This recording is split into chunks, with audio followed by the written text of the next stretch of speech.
Assalamualaikum warahmatullahi wabarakatuh. Perkenalkan, nama saya Preti Sinta, NIM 602022019005, Prodi Ekonomi Syariah Kelompok 1 semester 5.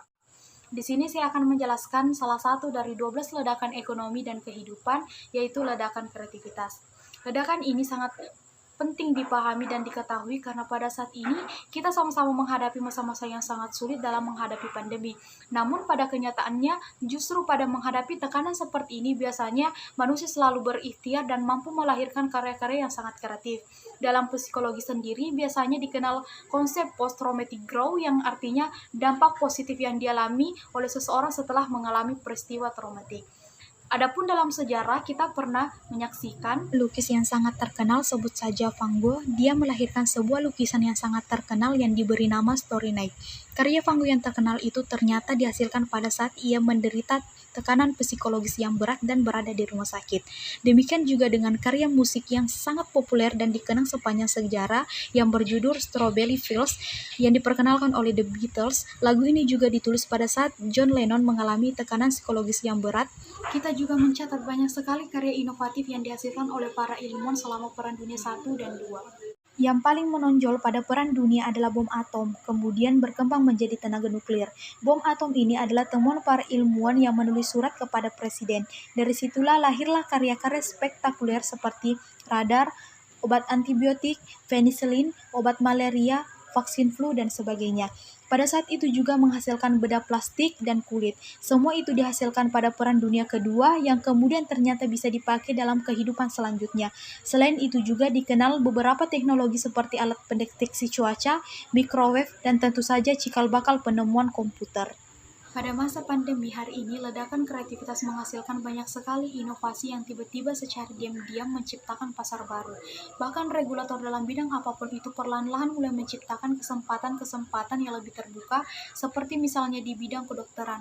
Kita ketahui para dokter dan para ahli farmasi terikat dengan aturan berlaku bahwa mengobati pasien dan mengeluarkan resep tidak bisa melalui jarak jauh.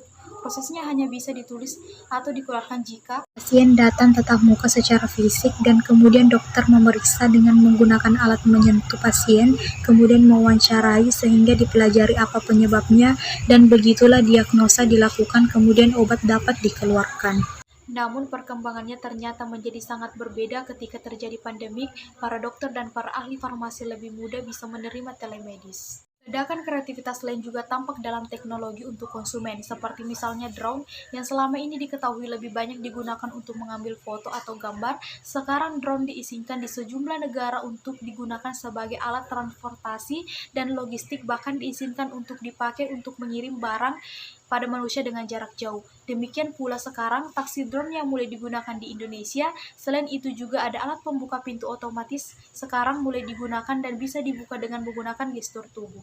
Kemudian ledakan kreativitas selanjutnya selama masa pandemi, seperti yang kita saksikan cukup banyak di berbagai perumahan yang menggunakan penyiraman otomatis yang disebut dengan PET, yang bisa mengisi air sendiri dan kemudian tanaman tidak perlu disimpan di bawah terik sinar matahari lagi. Akan tetapi tanaman bisa disimpan di dalam rumah. Hal ini dikarenakan sudah ada pencahayaan yang bisa diatur secara otomatis. Yang menarik selama masa pandemi muncul hal-hal baru termasuk aplikasi yang tidak pernah kita bayangkan sebelumnya. Itu terjadi di negara yang sangat individualistik, yang sekarang di masa pandemi muncul aplikasi yang saling membantu. Jadi jika seseorang memiliki suatu kebutuhan dan dia tidak bisa melakukannya, ia bisa melakukannya dengan meminta bantuan pada melalui aplikasi. Kemudian kesulitan yang dialami oleh para musisi, kita ketahui di awal-awal pandemi, para musisi cukup banyak menyuarakan kesulitan mereka. Akan tetapi mereka butuh agar karya-karya mereka dapat ditampilkan kepada para penonton. Mereka awalnya memang kesulitan, tetapi sekarang mereka telah memiliki alat bantu yang disebut kolaborasi musik platform dan ternyata penggemarnya cukup banyak. Aplikasi ini adalah aplikasi untuk membuat musik bersama termasuk untuk melakukan live konser. Akan tetapi bagi mereka yang menontonnya merasakan sensasinya yang sangat berbeda dengan hanya mendengarkan musik ketika mereka mendengarkannya melalui aplikasi. Contoh lainnya dalam dunia kebugaran, sekarang muncul aplikasi fitness interaktif. Ini adalah gym yang dilengkapi dengan kaca interaktif di depannya yang dikeluarkan oleh sebuah lembaga yang bernama The Mirror. Lalu penggunaannya bisa langsung melihat gerakan-gerakan yang bisa diikuti. Kemudian ada treadmill portable sehingga bisa dibawa kemana-mana. Ini tidak lain karena sekarang banyak orang-orang yang takut pergi ke gym yang membuat ia bisa bertemu dengan banyak orang. Lalu, kreativitas juga tampak pada produksi yang sangat kasat mata kita lihat, yaitu produksi masker. Padahal, di awal pandemi kita kesulitan dalam mencari masker dan APD. Tetapi, sekarang bisa kita saksikan masker terdapat berbagai macam warna dan bentuk yang sangat unik. Dan sekarang, kita juga menyaksikan bahwa masker sudah dilengkapi dengan berbagai macam teknologi. Di dalam masker, terdapat karbon yang dapat menyerap racun, bakteri, dan virus, dan ada elektronik sehingga alat itu bisa dicharger dan bisa melakukan disinfektan tersendiri.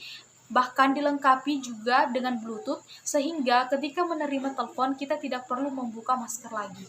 Kemudian kita juga melihat kreativitas dalam bisnis kuliner. Rumah makan di beberapa negara sekarang mulai membuat sekat-sekat semacam kaca untuk melindungi customernya. Jadi ketika kita bersebelahan dengan orang-orang, kita akan merasa nyaman karena dibatasi dengan sekat-sekat kaca atau dari mika. Para chef atau tukang masak yang tadinya bekerja di rumah makan di tengah kota mengambil cara kreatif yang berbeda di masa pandemi. Misalnya, perekonomian yang mengalami transisi, hal ini diibaratkan seperti donat, atau sebut saja donat ekonomi. Hal ini tidak lain karena donat adalah sebuah kue yang tengahnya kosong, tapi pinggirannya berisi. Pinggiran ini di mana masyarakat kembali ke rumah dan dibayar oleh kantor untuk tinggal di rumahnya masing-masing dan diberikan subsidi oleh negara untuk tidak berada di lapangan. Sebelum pandemi, misalnya para pemilik rumah makan masih terbelenggu dengan cara yang lama, yaitu membuat cabang baru serta dengan dapurnya. Tetapi pandemi mengajarkan mereka hanya membuat kitchen dan dapurnya saja. Dan inilah kemudian dikenal dengan istilah cloud kitchen, sebab yang dipesan oleh customer itu bukanlah tempat duduk, tetapi melainkan makanannya saja. Dan selama pandemi ini ada 3 pelaku utama dengan menjadikan mereka sebagai penyedia layanan cloud kitchen terbesar, yaitu Yummy Grab, Group Kitchen, dan GoFood. Ketiga aplikasi ini merupakan aplikasi terbesar selama masa pandemi. Aplikasi ini memudahkan masyarakat untuk memesan makanan. Seperti yang kita ketahui bahwa masyarakat dibatasi oleh pemerintah untuk ke tempat yang banyak mengalami kerumunan yang dapat menyebabkan tersebarnya virus COVID-19. Dan 3 aplikasi ini sangat membantu masyarakat dalam mempermudah dalam pemesanan makanan. Di masa pandemi ini, banyak sekali aplikasi-aplikasi yang bermunculan. Hal ini tidak lain untuk membantu kehidupan sehari-hari masyarakat. Seperti yang kita ketahui bahwa pemerintah sangat membatasi pergerakan masyarakat di masa pandemi. Hal ini tidak lain untuk tidak tersebarnya atau semakin menyebarnya virus COVID-19. Dengan adanya aplikasi ini, masyarakat sangat terbantu. Karena dengan adanya aplikasi ini, masyarakat tidak perlu keluar rumah untuk membeli sesuatu. Mereka hanya perlu menggunakan aplikasi ini, maka apapun yang mereka inginkan, mereka akan memesan di aplikasi dan aplikasi pun akan menyediakan apa yang masyarakat inginkan. Tercatat, mereka sudah membuka cloud kitchen di lokasi sekitar Jabodetabek dengan sekitar 500 pelaku usaha yang menyewa tempat itu. Di sisi lain, donat ekonomi mendorong kreativitas yang kehilangan pekerjaan karena rumah makan mereka ditutup. Mereka kemudian menawarkan paket-paket yang disebut dengan private dinner. Mereka bisa melakukan private dinner ini di rumah, bahkan di apartemen mereka. Selama itu, kreativitas juga meledak di kalangan mereka yang gemar memasak, yang tadinya hanya mengajarkan cara memasak, kini mereka mulai menawarkan makanan yang mereka masak dengan lebih kreatif lagi. Selanjutnya, ketika kita membuka aplikasi-aplikasi pesan makanan, ternyata hari ini kita bisa menyaksikan kuliner Indonesia itu semakin beragam. Ini menandakan mereka semakin kreatif dalam mengelola makanan dibandingkan di masa sebelum adanya pandemi. Termasuk sekarang ini kita bisa menikmati paket untuk masak di rumah tanpa harus memiliki alatnya sendiri. Selain itu, drive-thru sendiri selama masa pandemi meningkat sebesar 140%. Kemudian penelusuran melalui Google yaitu makan di mobil ternyata juga meningkat sebesar 35% dari sebelum masa pandemi.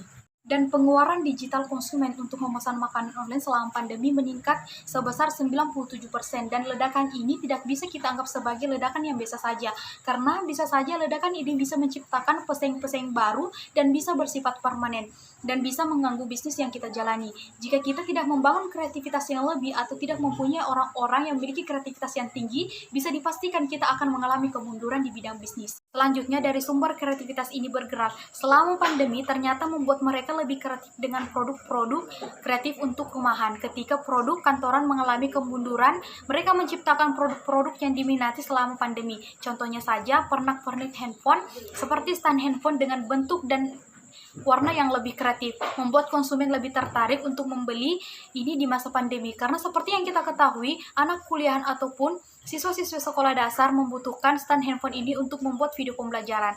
Adapun selain itu ada hand sanitizer. Selama ini produk ini hanya bersifat fungsional, tapi mereka mengembangkannya dengan aroma tertentu dengan kemasan yang lebih menarik, dan produk ini sangat dicari selama masa pandemi. Adapun aplikasi selama masa pandemi ini, aplikasi Pinterest merupakan aplikasi tempat di mana mereka mengumpulkan gagasannya. Banyak orang-orang yang menuangkan gagasannya di aplikasi ini. Dengan ini bisa tercipta ide-ide kreatif. Seperti yang kita lihat selama masa pandemi ini, untuk mendorong orang lain terbuka, maka kita harus terbuka. Dan yang lebih menarik lagi, jika cara-cara terbuka ini bisa dilakukan, ini sangat akan mempengaruhi cara berpikir orang lain, yang kemudian mereka juga akan ingin terlibat dan menjadi lebih terbuka, dan akhirnya gagasan yang diperoleh lebih banyak. Misalnya saja, pada aplikasi Pinterest kita bisa mencari gagasan kreatif di aplikasi tersebut. Pencarian selama pandemi di Pinterest mengenai gagasan atau ide-ide kreatif itu meningkat lebih dari 60%. Kemudian pembuatan board yang juga meningkat sekitar 43%, dan kemudian terjadi peningkatan jumlah klik pin sekitar 30%. Sumber-sumber gagasan mereka ini tidak hanya terbatas pada Pinterest saja, tetapi juga beragam pada aplikasi lainnya seperti TikTok, Beans, Dribbble, dan Kreavi. Yang menarik lagi, ada sebuah survei oleh Wit and Spur yang melakukan survei kepada 35.000 responden kreatif di seluruh dunia. Mereka menemukan selama pandemi ini ternyata ada 45% responden yang merasa lebih kreatif di masa pandemi. 45 responden ini mengaku mendapat inspirasi dari keluarga, teman, dan dari aplikasi. Jadi inilah ledakan kreativitas yang tidak kita sadari. Terkadang sebagian besar pusat perdagangan kita sudah berpindah ke dunia online. Ledakan kreativitas ini adalah ciri bagaimana alam selalu memberikan jawaban, sebab manusia pada dasarnya adalah makhluk yang berbeda-beda. Manusia adalah makhluk yang berpikir, manusia adalah yang bekerja selalu menggunakan alat mencari solusi, berkolaborasi, dan yang selalu ingin keluar dari persoalan-persoalan yang dihadapi. Dan dengan kerjasama, manusia bisa memecahkan masalah dan menjadi lebih kreatif. Walaupun hidup ini semakin berat, tapi dari tekanan seperti inilah manusia selalu muncul ide-ide kreatif, cara-cara baru untuk menjadi lebih kreatif, dan akhirnya akan muncul produk-produk baru yang bisa lebih dari produk-produk sebelumnya. Tapi di antara perubahan baru itu yang akan menjadi permanen dan akan mengubah cara kita berbisnis, cara kita berjualan, dan kita sebagai pengusaha lama menjadi lebih relevan. Salah satu keberhasilan dari menjalankan usaha adalah mampu meningkatkan kreativitas. Usaha yang diimbangi dengan kreativitas tidak akan menimbulkan kesan yang monoton. Jangan menyerah dengan keadaan, tapi justru dijadikan sebuah acuan agar semakin mengembangkan diri dan bekerja lebih keras untuk meraih kesuksesan. Agar dapat survive di masa pandemi, kita memang harus berusaha keras untuk fokus dalam mengembangkan diri demi mencapai kesuksesan, terutama dalam segi karir. Kreativitas tidak hanya dibutuhkan oleh pekerja seni. Setiap pekerjaan membutuhkan kreativitas, terutama di saat pandemi. Sebagai pelaku usaha, kita harus beradaptasi dengan perilaku konsumen yang berubah dari sebelumnya. Kalangan industri dituntut untuk kreatif dan inovatif terkait pengembangan produk ataupun proses pemasaran agar produk tetap bertahan di tengah pandemi. Pandemi bukanlah akhir dari seseorang untuk mengembangkan kreativitasnya, tapi ini adalah awal seseorang memanfaatkan waktunya ketika berada di rumah. Sikap adaptif terhadap perubahan dengan memanfaatkan teknologi dan informasi akan memegang peranan penting bagi masa depan industri kreatif. Industri kreatif harus berkolaborasi. Kolaborasi merupakan salah satu cara paling populer untuk saat ini, karena dalam skema kolaborasi antar pelaku industri kreatif dapat berbagai ide dan sumber daya yang dimiliki dengan tujuan memperkuat karya kreativitas masing-masing. Pelaku industri kreatif harus mampu meningkatkan kompetensi dan memanfaatkan fleksibilitas, sebab sifat Sifat kreatif dan inovatif akan muncul jika memiliki kompetensi dan keterampilan. Itulah tadi penjelasan saya mengenai salah satu dari 12 ledakan ekonomi dan kehidupan, yaitu ledakan kreativitas. Apabila ada kesalahan mohon dimaafkan. Wassalamualaikum warahmatullahi wabarakatuh.